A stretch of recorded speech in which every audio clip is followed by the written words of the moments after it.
What's up, big ballers, shot callers? Big Ken here. Welcome from the Grid to the Rim Sports Talk Show.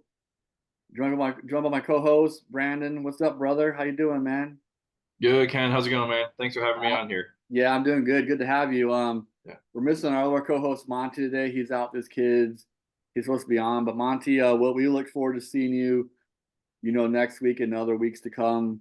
Like always, me and Monty have been doing this show for about a year and a half together. So anyways, college football is back, folks. Football is here. It's week 0. Exciting time of the year. In my opinion, the best time of the year besides March Madness. College football NFL is it for me, man. Very exciting during the fall. Um, man. So we got a week 0 game today. Well, before we get into that, we'll talk about some subjects we're going to talk about today. Obviously, we're going to talk about college football, some top 25 matchups. Obviously, this week 0 matchup today with Florida State and Georgia Tech. Talk about the new playoff format with 12 teams this year, which has been long overdue. So that's going to be interesting. We got some information on that, and then we'll get into some NFL talk with JJ McCarthy's injury and some really interesting subjects with Cee Dee Lamb of the Dallas Cowboys and Hasaan Reddick of the New York Jets holding out on their contracts. But without further ado, let's get into week 0 college football, man. Florida State is playing Georgia Tech in Dublin, Ireland today. This is, I believe, the second year in a row that college football has had a game in Dublin, Ireland. Last year it was Notre Dame, which makes sense, that fighting Irish, and then Navy, their rivals, Navy. So Florida State is ranked number 10. Georgia Tech wasn't bad last year. They finished the season 7-6. They were 7-5 going into a bowl game. Can't remember what bowl game they went to, but they lost. The finish was 7-6. Of course, we know what happened in Florida State. They got destroyed after their quarterback got hurt with his broken ankle. They get down to third string quarterback, and then no one shows up in the Georgia game. I mean, all their main starters are sitting out trying to go to the NFL, so no one just even shows up for that Florida State game after their quarterback gets hurt. And a lot of people think they got snubbed, obviously not making the college football playoff, but which might be true because they were undefeated, but their quarterback, Jordan Travis was hurt, and there was a clause in the college football format if you have a key player hurt, it could snub you from the college football playoffs. And that was kind of the thing with um, Florida State last year. But then at first I felt kind of bad for them, but then after what happened with none of their players showing up in their bowl game, I didn't feel so bad for them anymore after that. So, um, what's your thoughts on this Florida State Georgia Tech game?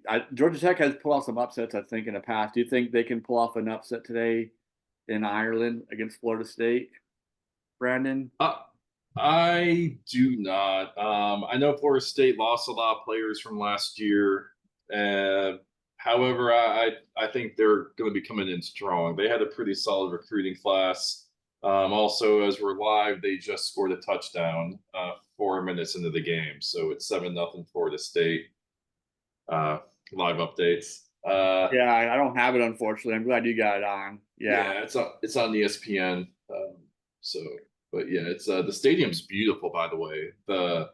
They've had some camera shot angles um right behind the quarterback going downfield, and that's just a beautiful stadium over there in Ireland. Wow, Um, cool. I Yeah, think Florida State just won for two off of a fake PAT. oh wow. They They're opening up with they some fireworks.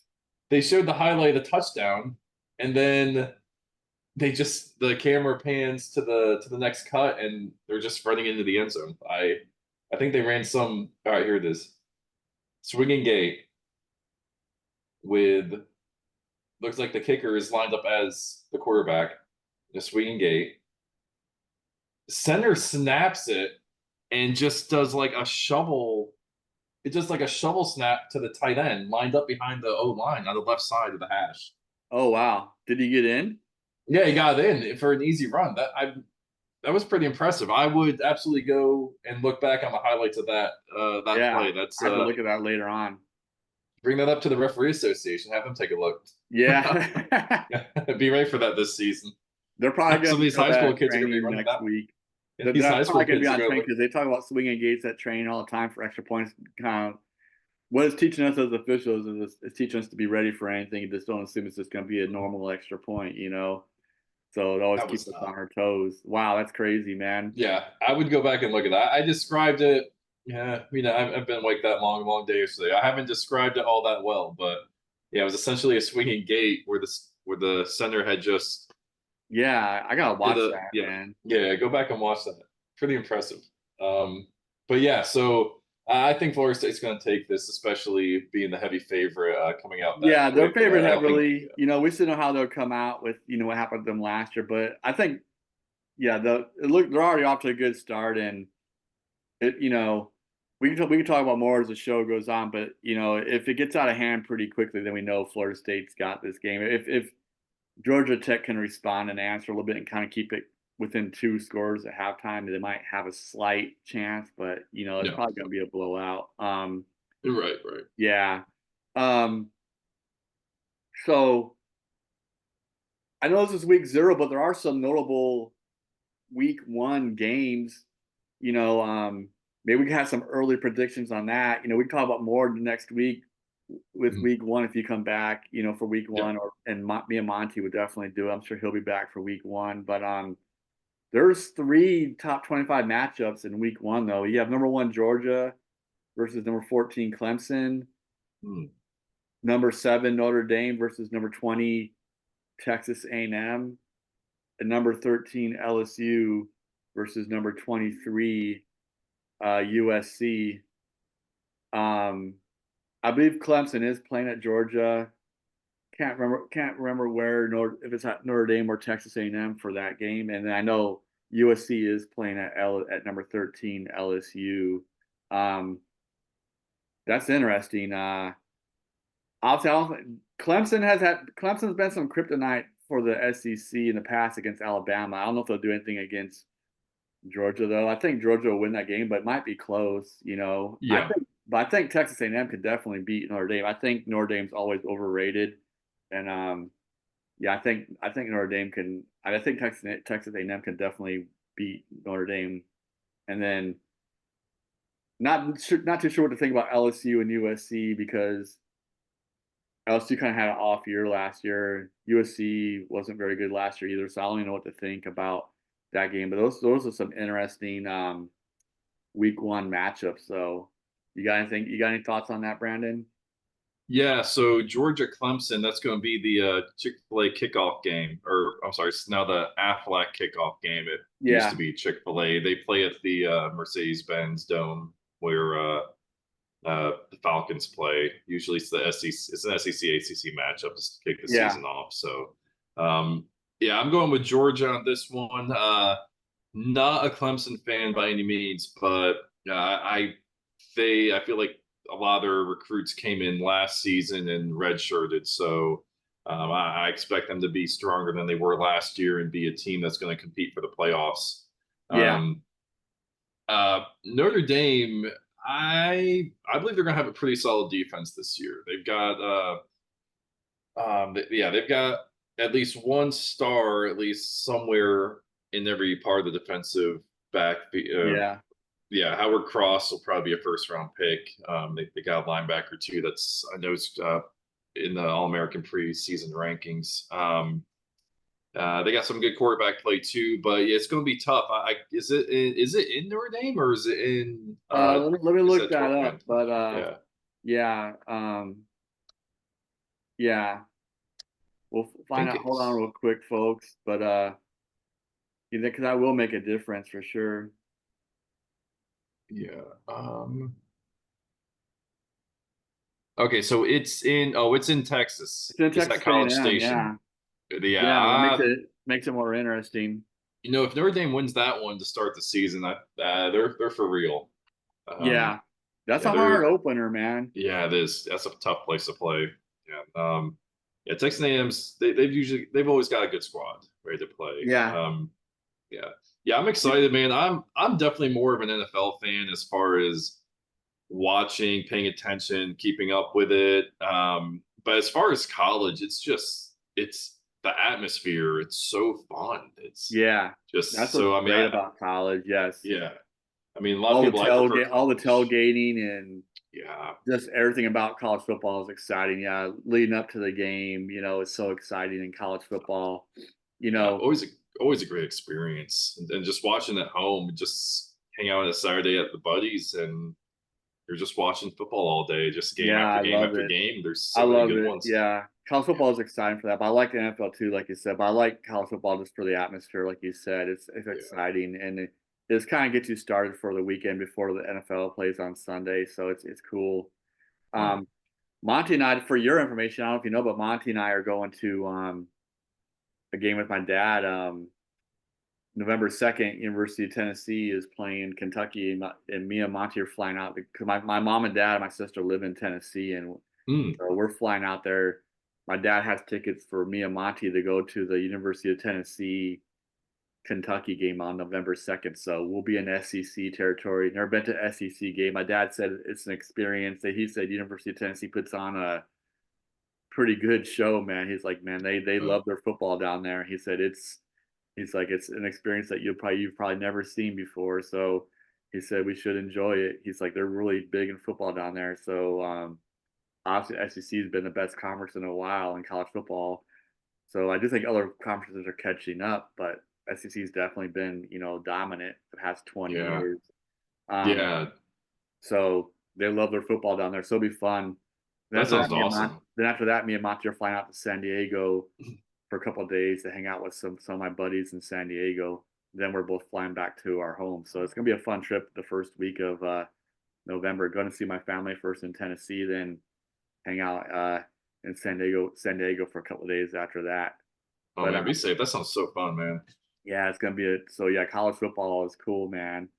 Um, so there was a big week 2 game, but we can talk about more in week 2, obviously. But Michigan has no joke a real game on week 2. Usually Michigan plays cupcakes the first like Mhm. 3 games of the year, but they have a no crap game, like no, I mean a top 10 matchup. They're playing against number 4 Texas at Michigan week 2.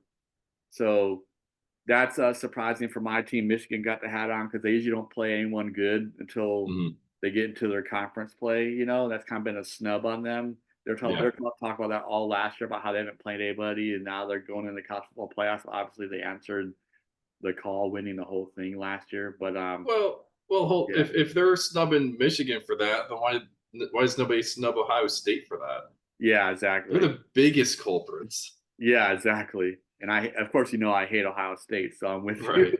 on Yeah. that 1,000%. Um, but and Michigan is playing Fresno State in week 1.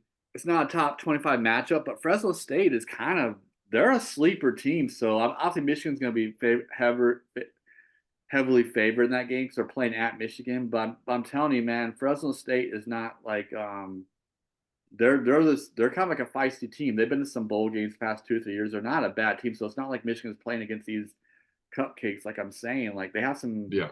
challenging games in the first couple of weeks. I couldn't believe it when I saw their schedule. Like they have a rough schedule this year. So if they could survive this schedule and make the college football playoffs, that'd be crazy because their schedule is not easy this year, man. Um, Yeah. well, let's talk about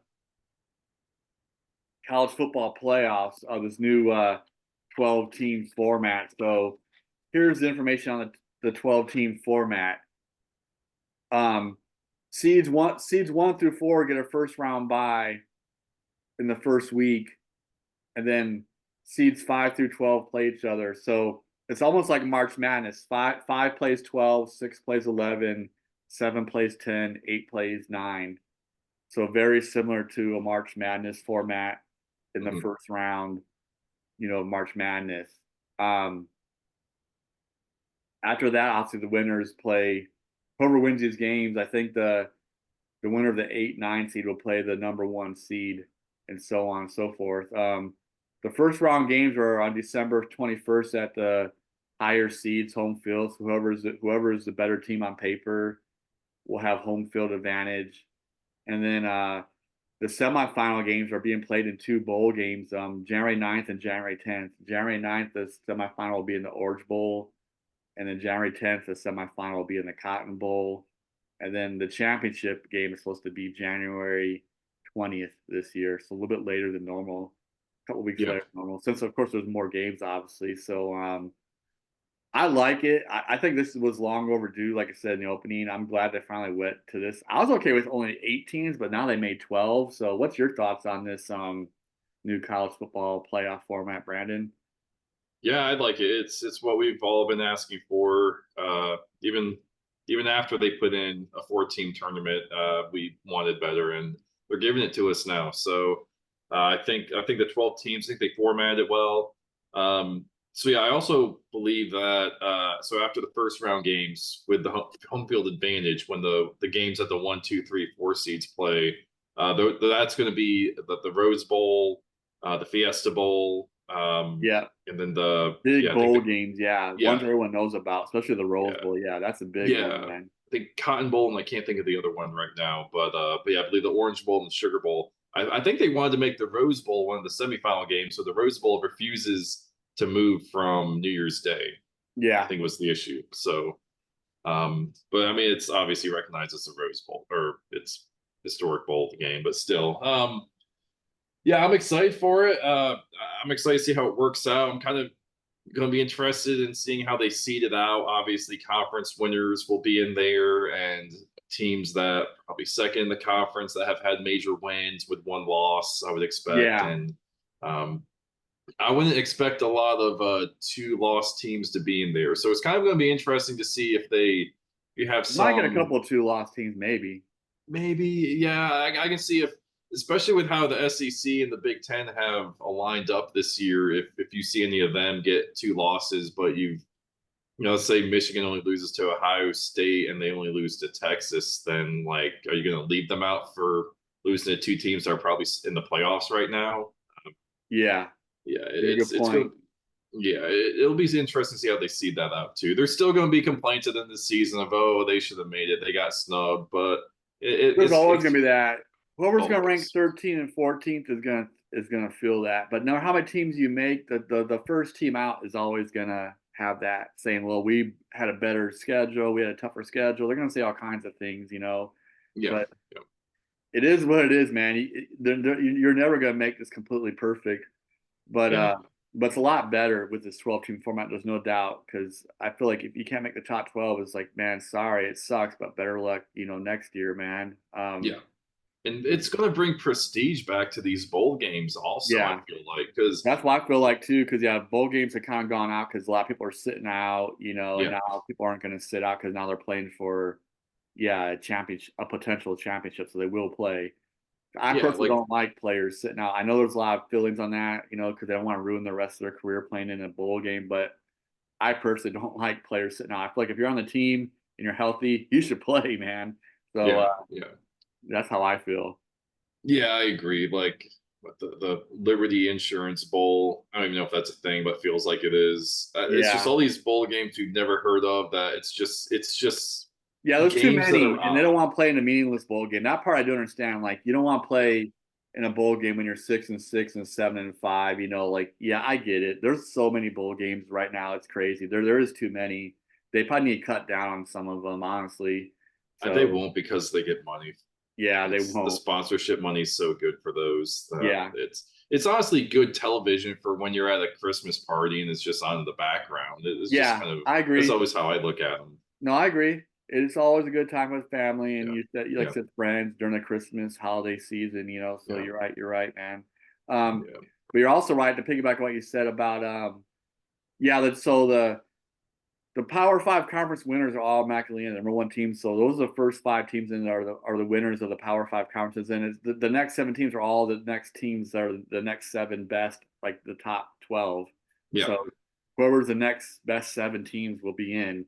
Um, there is potential for under like a small school to be in. I can't remember who the 12th seed was last year, but they were undefeated, and a lot of people felt like they could have been playing for a national championship. I can't remember if it was Liberty or something, but yeah, you know, Here's the thing. I love David versus Goliath scenarios. I'm always a big underdog guy. I would love to see a David take down a Goliath. That's always fun. It's good for sports. But here's the thing. More times than not, this doesn't happen. I think Liberty would have been crushed last year against these teams. They'll be losing probably 48-0 or something. Um, can underdog teams pull off a big upset from time to time? Absolutely. And there are some teams that can do it. Appalachian State beat Michigan 20 years ago, very embarrassing. When Michigan was a top 5 team the first game of the year, that changed everything out. Obviously, they weren't after that, but so yes, teams can do it from time to time. But here's my thing: this is nothing against small schools, but I still think they have the firepower to do it. They will probably more than likely, like 85-90% of the time, they would get smashed. So an occasional upset. What's your thought on that? Yeah, I agree. I'd rather watch good football than kind of see a Cinderella story potentially happen. But I'm also here for the chaos. So if this team really it does seem for real, then I would like to see them match up. However, more often than not, even with TCU 2 years ago, they took out Michigan. Yeah, But Michigan then was not ready for them. They no, overlooked them big time. Yeah. yeah. And then you see TCU the next week. The national championship game was a joke. Yeah, that was horrible. Michigan would have Yeah, played better. That's what made me so mad about Michigan. Was like, would they have won? Probably not, but they wouldn't lose no 66-7 or whatever the heck it was. They would be in yeah, the game. It was some crazy, ridiculous yeah, score. Michigan yeah, wouldn't lose that bad. They would lose, but they wouldn't lose like that. That's why I was so mad at Harbaugh for not taking TCU seriously that year. He thought yeah, they would automatically get into the championship game. So yeah. yeah, and TCU pulled off a surprise on them. Yeah, for sure. Yeah, yeah, that was really bad. Now you said the Power Five conferences, Big Ten, Big 12, SEC, ACC. Is there another one? Because the Pac-12, are they automatically going to put Oregon State or Washington State in I there? guess. Yeah, I don't know. That's another interesting subject about these conferences. Big Ten is like got 18 teams in it now, with Yeah, UW moving over. What Utah? I know there was 4 teams that came from the it Pac. was Oregon, Washington. I think Rutgers came in Yeah, as or well. Rutgers was already in the Big Ten. Oh, they were okay. But yeah, it is Oregon, Washington, I think Utah, and there's a 4th team. I can't think of it right now. I had it in my notes last year when me and Monty talked about it, but 4 teams moved over from the Pac-12 into the Big Ten. So they Yeah, have so many teams right now. It's yeah. Then ridiculous. Texas, Oklahoma moved into the SEC. Yep. Wait, USC moved. Oh, Did they go? USC is in the Big Ten now. I Okay, think that's yeah, the yeah, fourth that's it. team. Oh yeah, it's the Yeah, yeah, two. Yeah, Utah is in a different conference. It's the two California. It's the two Los Angeles teams. It's UCLA, yeah, UCLA. Yeah, I mean USC, UCLA, Oregon, and I think UW are the 4 teams that moved over. Can't remember where yeah. Utah went. I don't think Utah is in the Big I think Ten. they're in the Big 12. They're in the Big 12, I believe. Yeah. You're right. Can we need to So change the name of those conferences. There's not 10 teams in the Big 10. There's not 12 teams in the Big 12. We need to come up with new names. yeah, I agree with you. It's I'm just so like they need to it's call it Big Ten. I think it's like the Big 16 now because they already had 12 teams in it with like Rutgers moving over several years ago and someone else moved over. Or Nebraska. yeah, Nebraska moved, yeah. They moved over, so they were like the Big 12, or now they got 16 teams or something ridiculous like that. Yeah. So We got to fix this yeah, name. for Yeah. sure. I mean, you can call one the big conference, and then the other can be the I don't know well they can come up with something. I don't know. They need to change these names though. I'm sick They of the Big do. They 10, need to Big come up 12. with some different conference names. I agree to because Yeah, like they're not. That's not the original. When they made these conferences originally, yes, it was like that, but now it's not. So it's because not very. the I feel like Pac-12 changed their college. names. Yeah, They see the but Pac-8, Pac-10, Pac-12. They always yeah, changed it to however many teams they had in it, so they did it. But yeah, obviously, Big Ten couldn't call themselves the Big 12 because there was another Big 12 conference already. But they had to come up with something. I don't know, but right. Yeah, and I don't want to hear anything about like, oh, it's tradition why we're the Big Ten. Well, I don't. You don't care about tradition anymore. There's nothing traditional about college football. Like NIL deals are in place. People have yeah, been that's moving what's messed it up conferences, college football a lot, honestly. and you have SMU in the ACC. Like, that's the middle of Dallas, Texas is over there in the ACC conference. Like it's nothing's traditional anymore. I want these names changed. I don't want to hear Yeah, that it used to be nonsense. traditional, but everything's changed with NAL. Some people like it, some people don't.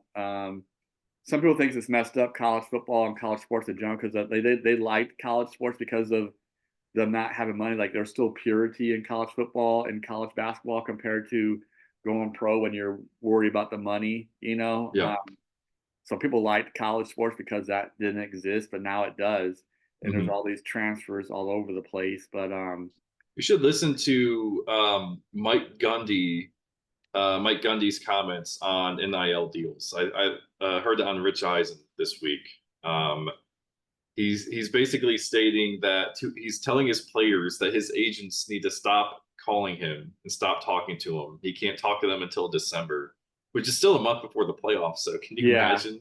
Just like NFL, it's free agency starts a month before the playoffs. yeah, Can that's you crazy. imagine? Yeah. That's So I mean, it's these a lot of these coaches now they're playing the agent role, they're playing the GM role, and I honestly would not be surprised if that's why Saban got yeah, and Harbaugh as well. I mean, Harbaugh can go do that in the NFL, yeah, but why would you want to do that in college? It's yeah. I agree. you know, Yeah, and he is in the NFL now, being the Chargers' new head coach. it kind of has to now with that Yeah, his little yeah. There's more suspension. talk still about his scandal last year. Yep, with his one assistant coach still in the whatever he was doing, still in signs or whatever the hell he was doing, or he went to a game and wasn't supposed to go to like he wasn't they were not allowed to go to other teams' games to to tape them or whatever. So he was doing something like that, you The know. Belichick thing, yeah. Yeah. So, anyways, let's get into the NFL, man. Now we're talking about NFL. Still a couple weeks away from the NFL kickoff. Obviously, NFL has a bunch of preseason games going on right now, but there's three big topics for the NFL right now. Cee Dee Lamb holding out. Hassan Reddick, and of course JJ McCarthy's injury. Let's start with JJ McCarthy. I'm a Michigan guy, obviously. Do I like JJ McCarthy? Yes, but I talked about this in last year's college football playoff show, and I think even in the NFL draft, I was mentioning JJ McCarthy. I think we talked about JJ McCarthy, probably who was the most quarterback we were surprised getting picked in the first round, and mine was JJ McCarthy. I think yours was too. I think he's a good player, but I just don't know about him in the passing game because we didn't see him throw enough at Michigan. So I personally think his injury, tearing his meniscus, is a blessing in disguise because I think it gives him a year to sit under a veteran quarterback. He gets to watch film. He gets to see how this veteran quarterback, Sam Darnold, prepares for his games. I think it's a blessing in disguise that he's not starting.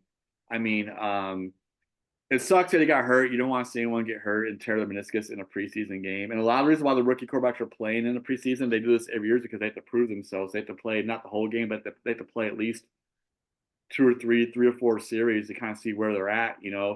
So just to get them ready, so they're not going into week one of the real season not without any competition. So uh, I think it's a blessing that he got hurt though. What do you think on that? I think JJ McCarthy is good that he's sitting out for you because I think he could have been maybe a bust if he's playing in week one in the NFL. Yeah, it sometimes it is better to see the rookies sit out. In I mean, you look at last season with CJ Stroud, Yeah, he was on fire. Yeah, yeah, especially at the end of the season. yeah, We really saw what he's about and that he's legit. Um, and then you have examples like his teammate Sam Darnold, who got thrown into the fire with bad coaching right away, and his career is pretty much ruined yeah. as a player. Could he have been good? I think so, but he just was ruined completely by bad O line, bad coaching, no talent around him. So that really hurt him. He didn't want to see that happen to guys. I think McCarthy. We'll see how he plays. I don't know, but I think a year to sit it will be good for him and watch, and especially with how Jordan Addison's gone down, and then I don't know if the locker room's feeling anything about Justin Jefferson and Didn't he get a new contract, Yeah, or he did. He got a he big did? one. Okay, yeah. So, okay, so you don't have that as a distraction, but you've got some talent there. You've got a good O line, and you've got a pretty good running back in Aaron Jones coming in. So he's got talent around him, and I believe it should stay that way. But we'll see how Sam Darnold. I'm interested to see how Darnold does. Yeah, This is the he's best got team talent he's around had. him too. Well, he was a Niner last year, but he didn't have much time to play behind No. Purdy. So we'll see how Darnold does. But I think this will be a good chance for McCarthy to sit. And if Darnold shines, I think it'll be interesting to see McCarthy come back and compete for the job since they invested so much in him. So Yeah. yeah, not it's not a bad, not the worst thing to happen, but I know he's got some speed under him. He's kind of sneaky with that because he likes to sit in the Yeah, he runs pocket. a 4.5 40. Yeah, he can run. Yeah, He can yeah, definitely he can definitely make you defend him on from end to end, yeah, He's yeah, got speed. Yeah, he yeah. is very elusive. He is surprising at that. Yeah, run like a 4.5 something 40. He's faster than most, not all quarterbacks, of course, but he's faster than most quarterbacks in the NFL. So I think most quarterbacks in the NFL run like 4.7s, 4.8s, 4.9s. Some guys might be running fives. It's really slow, but I think most guys are around like 4.7, 4.8 for NFL quarterbacks I've looked up. So he's Yeah. 4.5, so he's definitely faster than average. Of course, Okay. he's not, like Lamar Jackson run like a 4.3, but he's Yeah. definitely faster than normal. Right. Yeah, I think he does, and when this guy does come back, he will compete with Sam Darnold for sure. JJ McCarthy will compete for him. And I agree with you. There is talent around him, so he may have not been a bust this year. Obviously, we'll never know because obviously he's not going to play. Mhm. But traditionally, though, like most rookie quarterbacks did sit out, for the first couple of years. Aaron Rodgers sat out for a couple of years under Brett Favre, and Mhm.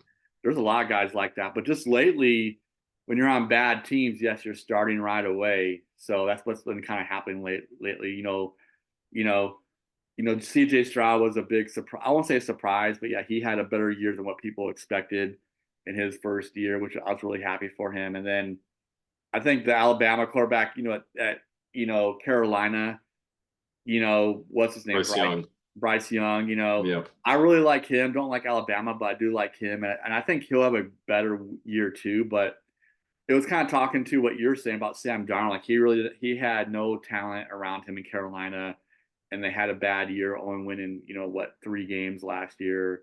Mhm. You know, that's where he's just thrown into the fire because they have a bad team. And Houston Texans was kind of the same way. They were really bad the year before. I think they had the same record, like 3-14. Were like one of the worst teams in the NFL. Then last year they had a really good draft. Guy in C.J. Stroud, a bunch of other guys, and they took off. They finished 10-7 going into the playoffs and upsetting Cleveland in the Mhm. wild card game, and then eventually losing to Baltimore in the next game. But they played well though. Um, yeah, craziness. Let's talk about Cee Dee Lamb. Monty told me to put out a shout out against Jerry Jones. Jerry Jones does it every freaking year. All in. Cee Dee Lamb is in the last year of his rookie contract. So that's why he's negotiating because he's in his last year, and yet Jerry Jones always does this. He doesn't want to sign people right away. He's got to make drama. I mean, he creates these holdouts. So and CeeDee Lamb, yes, these guys make a lot of money, and some people don't like that, but the money is there to be made. I'm telling you, if your son was playing, like, you would not have any freaking problem with this. But the problem is 98, 99% of us are not going to be able to play in the NFL. But Mhm. CeeDee Lamb has every right to negotiate for his contract, though, because he had 135 receptions last year. I think led the league in receptions. He's been good his first 3 years there. He's helped get the Cowboys in the playoffs all 3 years he's been there. Unfortunately, they don't get very far, but you know he has made them help make them a playoff team. He's good. Um, the rumor is he's trying to get. The rumor is he's trying to settle for just under what Justin Jefferson got with Minnesota Vikings. So he's trying to be the #2 highest paid NFL wide receiver. Justin Jefferson got a crazy deal. I think like 34 million a year or something, and like 110 million guaranteed. And I don't know all the contract rights, but he has like 110 million guaranteed for like 4 years, and could get more based on what his play. But Cee Dee Lamb is trying to get right underneath that. I think Cee Dee Lamb wants to get paid right around just under, I think, 33 million a year for 4 years. So Jefferson, he's getting he signed 4 years, 140 million, 110 are guaranteed. Yep. I knew the 110 was the guaranteed part. I read that yesterday too. Yeah, Cee Dee Lamb is trying to get somewhere, not quite that, but he's trying to get right under that. He's trying to say he's right there with Justin Jefferson. So I think he has a good argument. They're both really good, obviously, but there's other really good receivers too besides them that, they're not. I think they're not in their, negotiating stages yet, but this might pave a path for that too. So you got the receiver at the Bengals that's really good. Jamar Chase. Jamar Chase. Out. Yeah. Obviously he already has a big deal going to Miami. Speed Demon Cheetah. Yeah. The old Kansas City Chiefs receiver. Tyreek Hill got it. Yeah. Tyreek Hill. So yeah, there's some good wide receivers out there for sure, man. We'll see what happens though. But they need to sign him fast though. They need to sign him before week 1. I know that, but I think he will sign though, because the Cowboys guys always seem to get them signed eventually, and I don't think there's as much drama as with your team. We'll get into that next, but I don't think there's as much drama with the Dallas Cowboys. I think they'll work this out. And Cee Dee Lamb and Jerry Jones seem to get along just fine. I don't think there's as much drama in Dallas land. Unfortunately, just Jerry Jones likes to do this. He doesn't want to sign people right away. He always creates a holdout for a couple of weeks. But let's get into your guy, New York Jets guy, Hassan Reddick. He doesn't want to sign, so I'll let you cover that because you have a lot of information. New York Jets, obviously your team, you're wearing the hat, so fill me in on the Hassan Reddick situation there, Brandon. Yeah, so throughout the season, the New York Jets had no intentions to sign undrafted free agent rookie Bryce Huff that they brought in, who played extremely well. And the Jets' rotation of the defensive line, as they like to have 4 defensive ends, and they like to have about 4 or 5 defensive tackles that they'll sub out throughout the game, in which typically no one plays more than 65% of the snap counts throughout the season, including Quinnen Williams, because of the packages they have. So they let Bryce Huff walk. He signs with the Eagles. Day 2 or 3 of the draft, the Jets trade for Hassan Reddick, a 2026 conditional 3rd-round pick, which the condition is if he plays more than 67% of the snaps, then the Jets owe the Eagles a 2nd-round pick, I believe. So the Jets trade a 3rd-round pick to Hassan Reddick, and Hassan Reddick is known to be sitting out as he wants a new contract. He is over 50 sacks the past 4 seasons, top 5 pass rusher in the NFL statistically. Only player in NFL history to record 10-plus sacks 3 straight seasons with 3 different teams: the Panthers, the Cardinals, and the Eagles.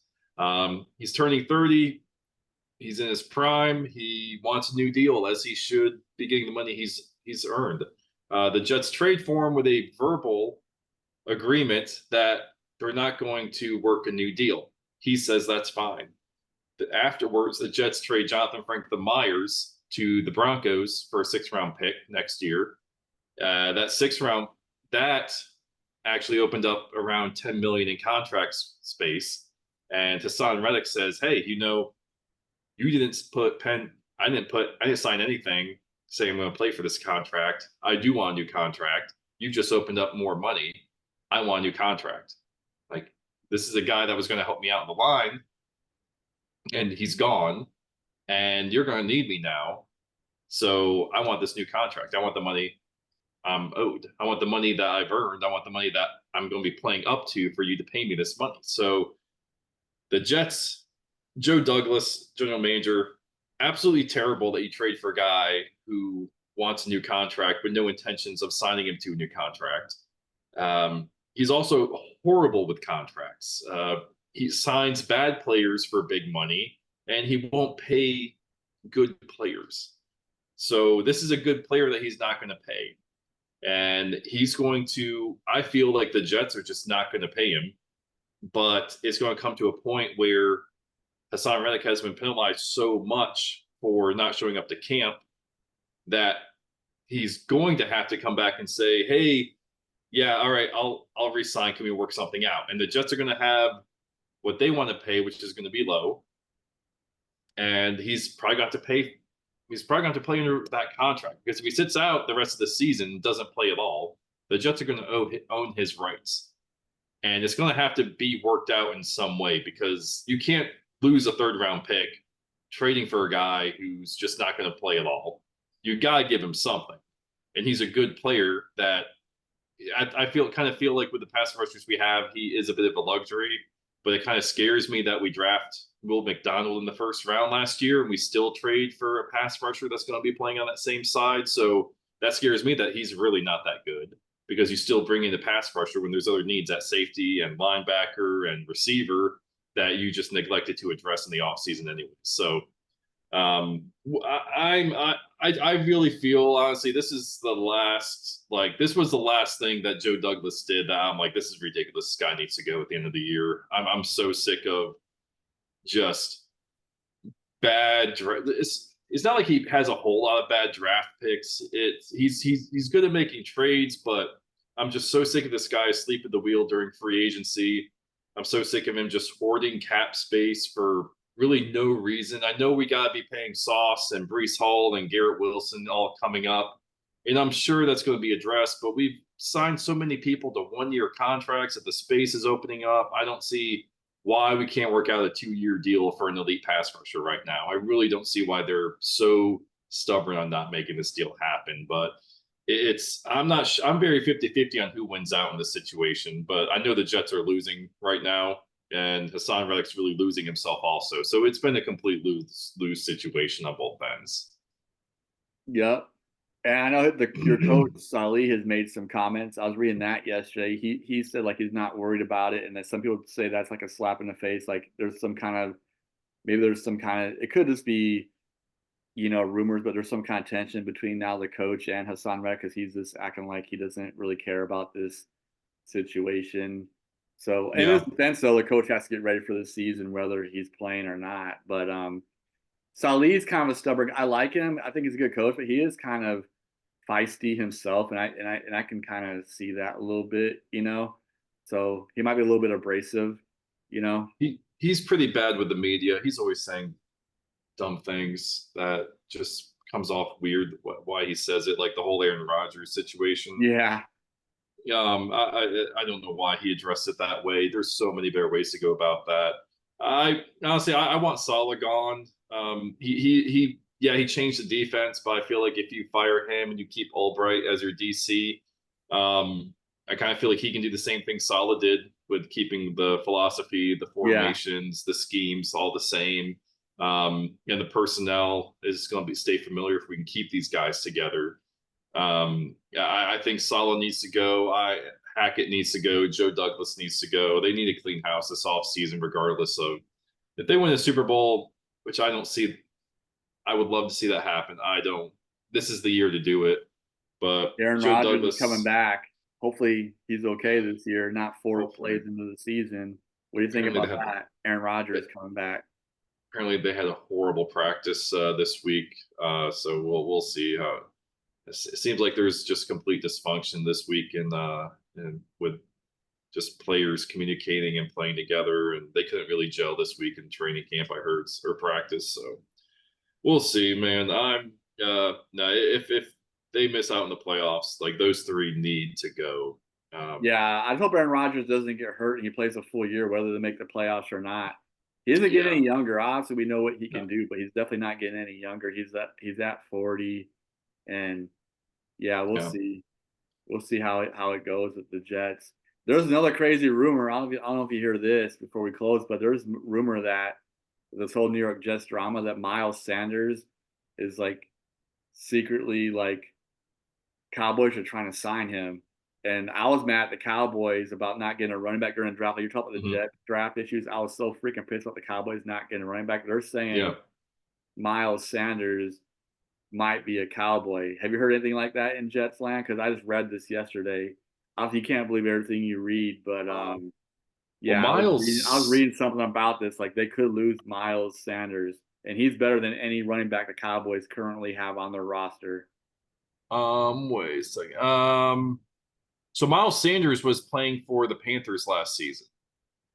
Um, Yeah, he wasn't with the Jets. You're right. Somehow, but they no, squeaked that in there with the Jets though. For some reason, when I was reading this, did he get signed by the? I don't know, but it was. no, no, just didn't. He was an Eagle, obviously. Then he goes to the Panthers. Yeah, I remember him being with the Eagles. He was pretty good with the Eagles. Yeah, but it was So a I rumor think, Cowboys are trying to sign him though. yeah. So I think. So what it sounds like is Jonathan Brooks, the Panthers' second round draft pick for Texas running back. He must be playing really good, and Miles Sanders was not good at all last season. So I can see them moving on and having Yeah, Jonathan Brooks be their guy. That wouldn't surprise me at all. um, the yeah, Cowboys should trade for Sanders. I'm not a fan of Miles Sanders. He's not a bad player. He's just, I feel, severely overrated. yeah, yeah, yeah. But I mean, he for what y'all need, I think that'd be a Yeah, I good think it's good pickup. for the Cowboys though, because Yeah, he will at least help them out. I agree he's not like a top tier running back, but yeah, he's better than what we have right now. I mean, yeah, he would probably be the best out of that group, and they could just do running back by committee, and hopefully he'll have um, a good year. yeah. I mean, you guys tend to throw about 50 times a game, so if you just he can get That's the 3 yards a problem. carry. That's why Yeah, running is still important. I know it's a more of a yeah, passing league, but the NFL is more of a passing league. You still need a good running game because you can't just throw every single possession. You gotta have some kind of balance, and yeah. Well, especially with Dak, he Prescott being interception prone in big games, you gotta be able to have a solid running game so he doesn't have to throw 50 times like you said, where there's a higher chance of more interceptions, pick sixes. yeah. So, And Miles Sanders is good at receiving out of the backfield too. yes, So he that's is. more I do his remember that he specialist. killed us. So Yeah, when he was the Eagle, he killed us on that. You're absolutely yeah, right. He is a good receiver out of the backfield, so he could do more yeah, than one thing. yeah, You I like Deuce Vaughn. He's going into his second year, yeah. but I like him. I hope he does well. He's kind of like a little bit of a Cinderella story, but he's not. But I like Deuce Vaughn. He's not like a number one running back in NFL. He's nowhere near that. Right No, now. no, He might be no. later on in his career, maybe, but he's kind of like a big time underdog right now. But I'm definitely rooting for him. Oh yeah. But Miles Sanders could help out the Cowboys, you know, for sure. But yeah, so yeah, there's already a lot of drama, and the NFL hasn't even started yet, man. So a lot of drama in the preseason games. Unfortunately, I can't even watch most preseason games because they're not coming on. But maybe I'll be able to catch some Yeah. today. After my scrimmage, my Pee Wee Jamboree. Oh yeah. Yeah, have fun at that, man. Wish I could be out there. Yeah, that's it, folks. I guess we'll close. But Friday Night Lights has started. My dad said in Tennessee they already had their first Friday Night Lights game last night. Mm. Tennessee goes to school really early. I guess high schools in Tennessee start really early. They're not even started here for like another 2 weeks. But Yeah. my first game for officiating, me and Brandon are officials, of course. We've mentioned that multiple times. But our first game is September 5th and 6th. So our first game isn't until after Labor Day weekend, and there's high schools already playing their first Friday Night Lights games last night. So, anyways, good luck to all the high school players out there, man. I love Friday Night Lights, so hope everyone has good seasons and they get to do what they want to do, man. But like as always, thanks for watching, thanks for subscribing. We'll try to be back pretty much every week for college and NFL talk, man, for the next 16, 17 weeks, the next 4.5 months, man, then lean into the playoffs. So, yeah, please watch, please subscribe, leave your comments, man. You have anything in closing, Brandon? Nothing in closing this week, man. Thanks for having me on here, man. I appreciate it. It's always fun. Yeah, man. Like All right. Peace, people. Have a good day.